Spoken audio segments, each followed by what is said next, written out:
All right, Miami, I'll take it. 17-16, Dolphins win.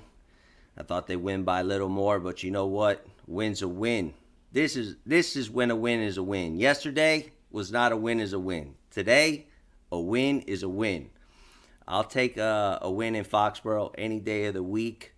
Tua, good game, not great. 200 yards. Let's look at his stats. Tua had 16 to 27 for 202 yards, one touchdown, one interception.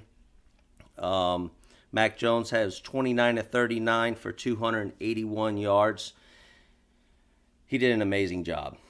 That's a Bill Belichick coach, quarterback. That's exactly who he was looking for to be quarterback. A guy who can get the ball out to tight ends, running backs, receivers that really don't scare you going deep but can just carve you up in the middle. A good running attack, ball control, methodically move the ball down the field. Dolphins did a good job, but they had just like last year. They had the bend but don't break defense. Turnovers are the key. You get Xavier Howard out there. Uh, you know, if he's not getting interceptions, he's getting fumbles. And he's not just causing a fumble, he's recovering a fumble. Great job by Xavier Howard. He's one of my favorite players. I mean, this thing last year, I'm glad that got settled. Let's move on. Good job by Xavier Howard. The linebackers, I think Landon Roberts did a great job. He's filling in as the run stopper. That's why we got rid of, I believe it's McKinney. I was really expecting him to be the run stopper, but Landon Roberts, like, he's a thumper. You seen him come in, a running back try to take him on. He was crushing the running backs. Anybody you took Landon Roberts on coming off the line was getting smacked, getting knocked back down, and he was coming in. And even on that one play where he got called for hitting the quarterback low, he took a hit from the running back, was running him over, was falling down, and he hit the quarterback. So, but the rule states you can't forcibly hit a quarterback low, but you can wrap him up. You can grasp and tackle a quarterback. Um, and if you looked at it, Mac Jones turned his back to Landon Roberts, and he tackled him from the back. So, I mean, what else you want the guy to do? He wasn't trying to be malicious. He wasn't trying to hurt him. And I get it, the rule's the rule, but, you know, it's to me, I thought it was a good tackle. If he would have just hit him head on and just came at him and then went low on him, I get it. But I think there was almost zero chance Mac Jones gets hurt there. I know they're trying to protect the quarterback, but so be it. This game, let's look at some of the other stats. Dolphins receivers. Devontae Parker, 4 catches for 81 yards. Jalen Waddle, 4 catches for 61 yards. Gaskin had 5 catches out of the backfield for 27 yards. Ahmed had 2 catches for 24 yards. And Darren Smythe had 1 catch for 9 yards. Who usually is his favorite target. And I heard Omar Kelly say this. He said, Mike Gesicki's his favorite target, and he usually is. No catches, no yards.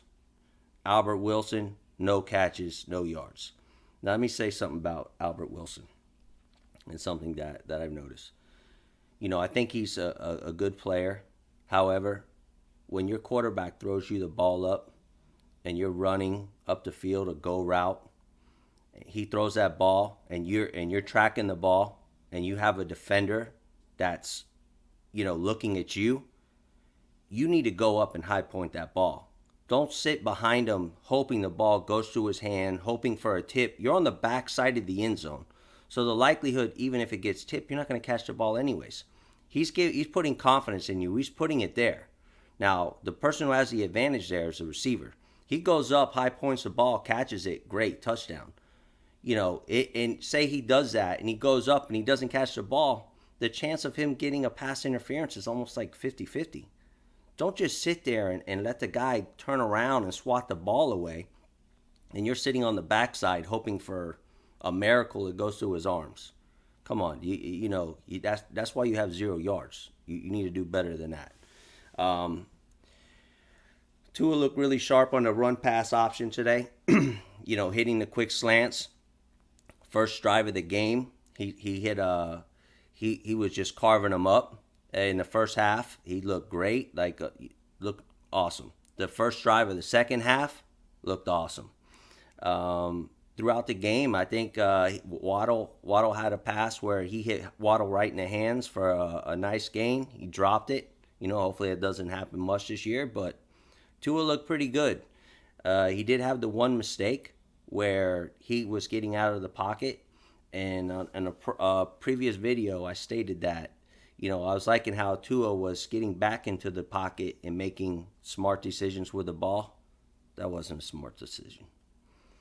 But left, right, and something about left-handed quarterbacks rolling to the right. The ball just looks horrible coming out of their arm. I mean, a right-handed quarterback rolling to the left looks a lot better than a left-handed quarterback rolling to the right. I don't know why, but I mean that was a duck. He was throwing up to Gesicki, which Gesicki can go up there and get the ball. If you guys don't know how high he can jump and high point a ball, Gesicki can do it. But that was right, to the defender, and actually, Gesicki had a chance, was bobbling in his hand, bounced off of him, defender grabs the ball. But I get it. Tua's trying to make a play, but when you're winning 17-16, and you have the ball with a couple minutes left in the game, on the 50-yard line, right around there, or 40-yard line, you can't just throw the ball up for grabs. Be smarter than that. If you got a punt, they're gonna get the New England's gonna get the ball somewhere around 10, 20-yard line. And the Dolphins D can play from there. But just to throw it up like that, you give them the ball on the 50-yard line, and they only got to go 20, 25 yards to tie up the game. Not a good play by Tua. I know he's smarter than that. I don't expect him to do that again. I'm sure Flores will be in his ear and tell him, hey, that's the wrong